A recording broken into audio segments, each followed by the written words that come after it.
Hey, welcome guys.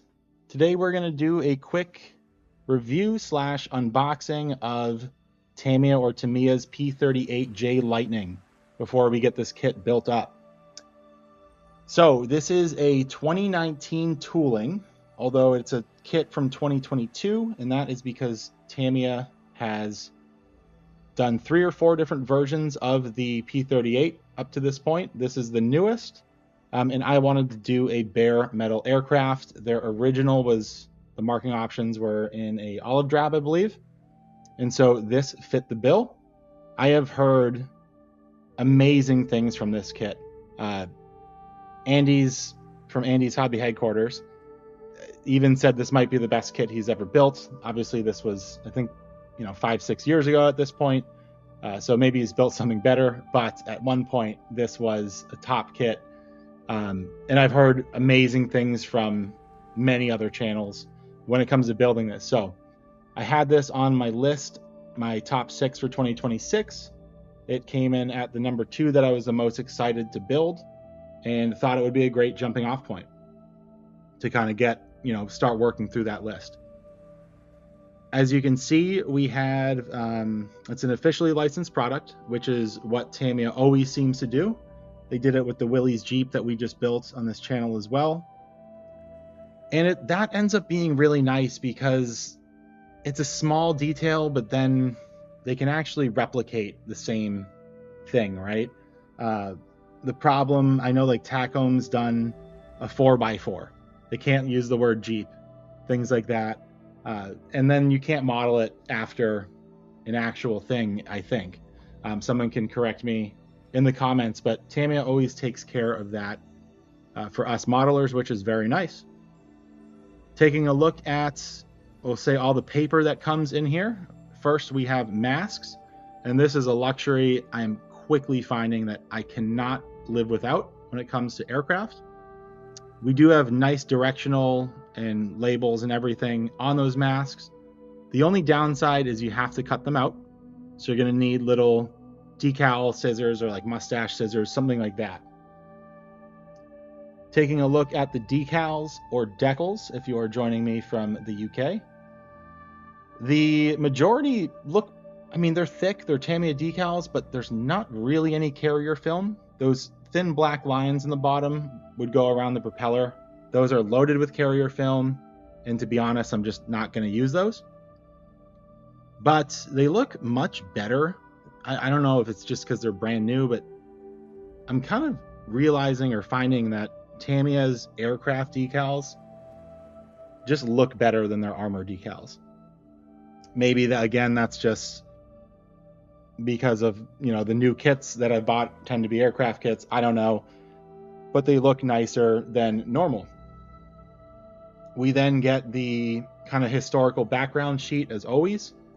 And this is a small thing, a really, really small thing, but I love when Tamiya does this, and I don't see this out of any other manufacturer. It's just the labels, what things are. I'm building the model to build the model. It's relaxing. I enjoy making the video, doing all this process, but I also am here to learn about the thing that I'm building. And even though, an engine cowl, I didn't know it was called that. I'm not a pilot or anything like that. So always nice to be able to learn something. Anyways, instructions. As you can see, we'll flip through them very quickly. We are going to start in the cockpit, just like every other aircraft ever, except, fun fact, for Tamiya's 48th scale Mosquito, which starts, it's either in the engines or landing gear, which is odd, but anyways, we're building this kit. As you can see, there's a lot of different stuff to paint. A lot of different stuff going on. There are a few holes that need to be drilled out, and that is for the drop tanks here. And then we have a couple different versions of drop tanks. Something that's really interesting, if you're following me flipping through, we start with the cockpit, we build the rest of the plane, and then we basically end with the cockpit, which is similar to Tamiya's F-14, which just came out, the 72 scale version.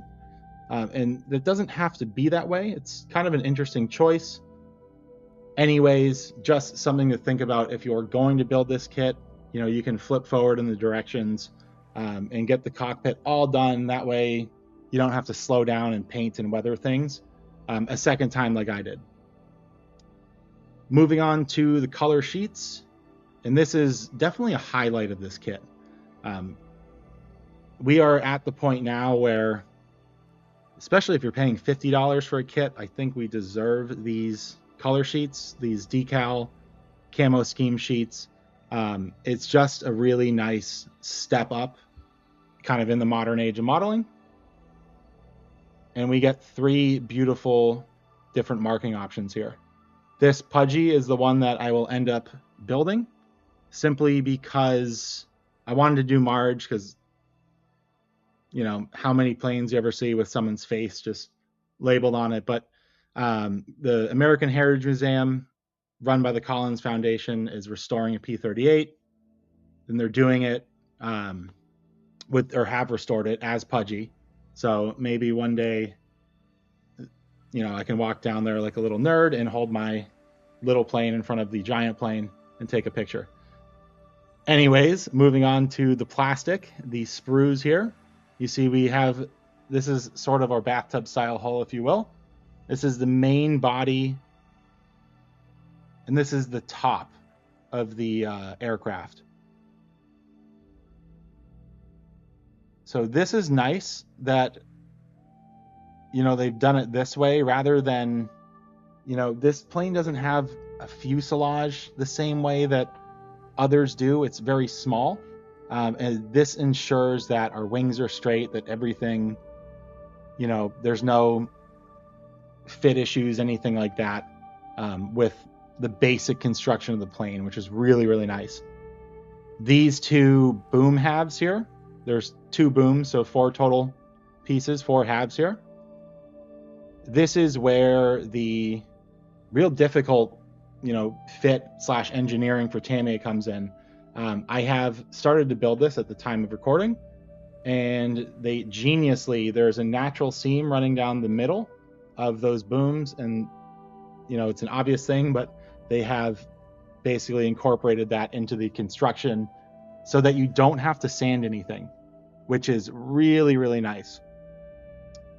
All of the sprue gates, as I look through these different pieces, one, as I flip it over, there's no injector pin mark that I had to clean up, or that, you know, I've identified that I had to clean up yet. Even on the inside where things will never be seen, Tamiya has hidden the injector pin marks, and they've made them so clean, which is very, very nice. The sprue gates, as I was saying a second ago too, even on the propeller there, it's a little hard to see. I'll go back to those in a second. But the sprue gates are so perfect on those tabs on the wings so that, you know, you can sand them and it doesn't matter if you get a little dip in it. On the flat part and get like the underside of the wing, right? So again, you're not messing with the curve. On the propeller, it's not on the flat edge. It's on the flat part of the propeller. So when you're sanding it, it's with the natural flatness of the propeller rather than taking out the edge of it. Really, really nice looking stuff already. And we haven't, you know, I have started to build, but at this point in the video, we have not started to build. And everything is already perfect. See really nice detail on the propeller. I know it's kind of a simple piece, but the kind of shining thing for the propeller here, and this has to do with sprue gates, will be at the top there. These are identical sprues, so we'll just show one, but at the top are the 3 pieces that are going to fit around the propeller. And because the sprue gate is in the flat bottom part that will never be seen, we can paint those on the sprue, as we will, cut them off without affecting our paint, and then glue them together around the propeller, allowing us to paint the propeller separately and those pieces. And Tamiya has done this a couple times. It just allows us to get really clean lines. The wheel, as you see, has very nice detail, but it is in 2 parts, which means that we're going to have to sand it. And unfortunately probably get rid of a lot of that detail. The good news is that the detail is so, in place there that with a scribing tool or something like that, we'll be able to rescribe those lines and not totally lose that detail. And then these are some of the interior pieces of the booms of the engines. And you see these are parts that barely would be seen. And there's still very, very nice detail. There's the turbo or supercharger. I forget. I've heard it referred to as both. I know they're sort of one and the same. Close enough at least.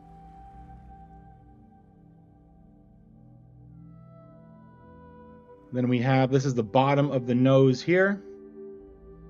And you see we have really, really nice detail. The rivet detail and everything like that.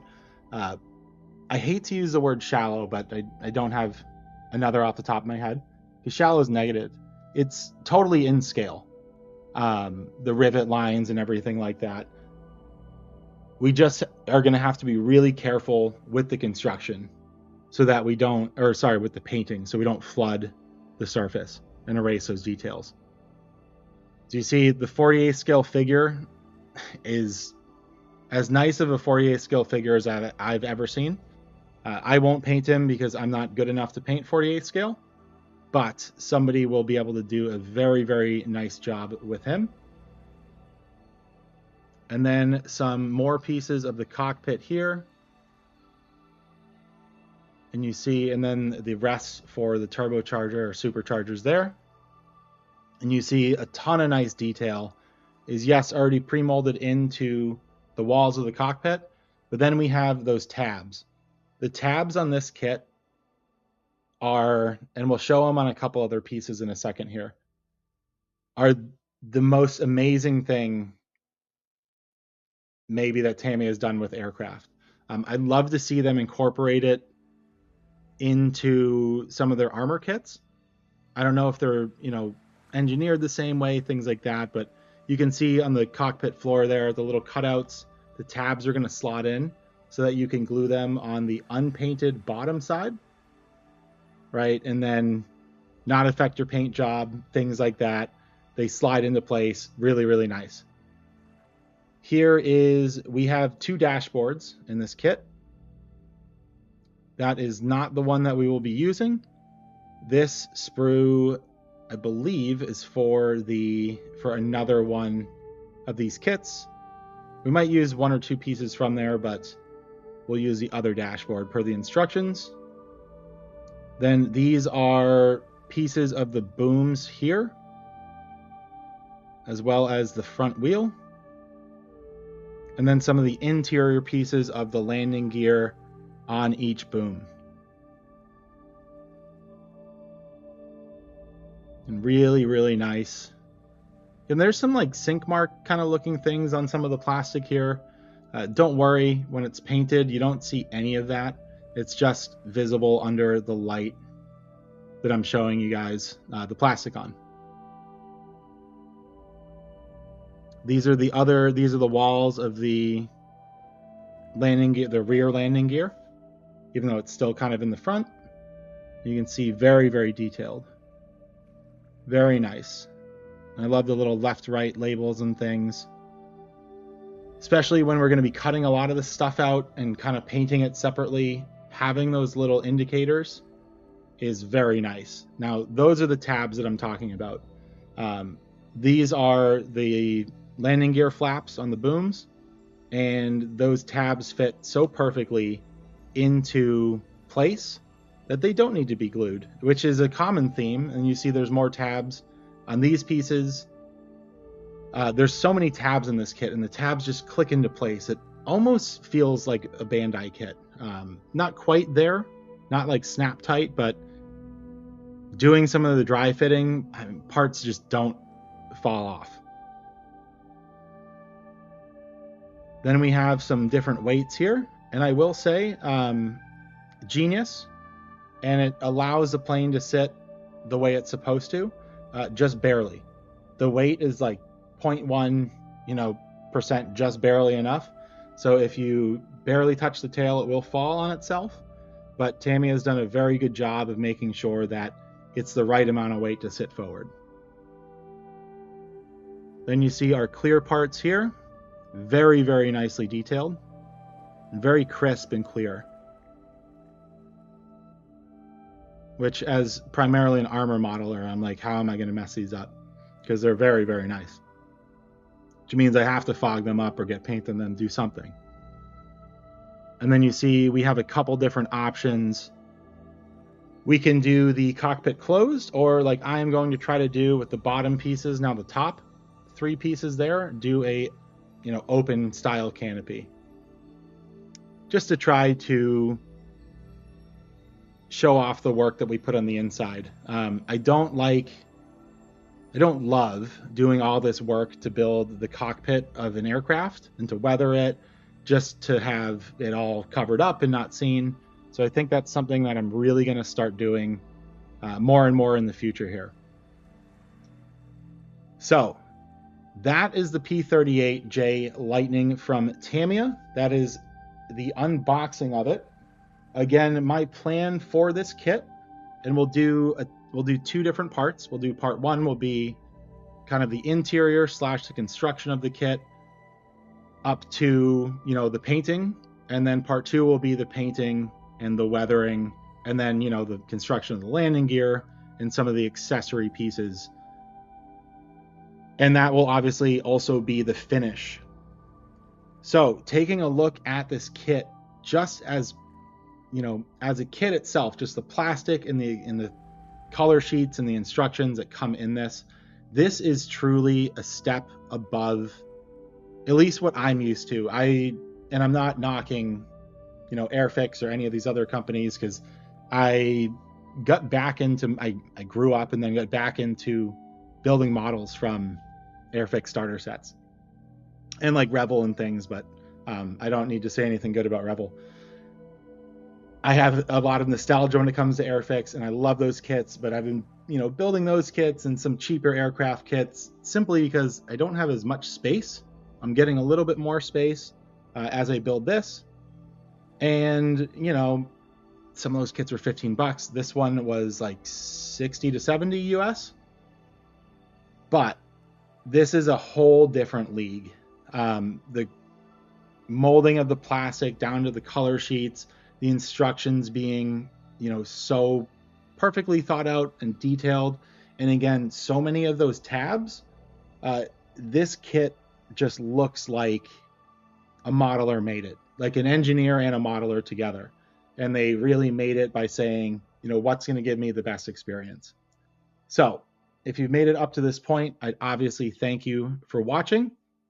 If you haven't already and you enjoyed the video, or you would like to see the build, painting, or weathering videos that will come out in the next 2 weeks, please like and subscribe to the channel, and then you won't miss those. Plus, if you've made it through 19 or 18 minutes of my rambling, you probably like it enough to subscribe. So, as I said, we're going to do the pudgy version. I am very excited to do a bare metal aircraft.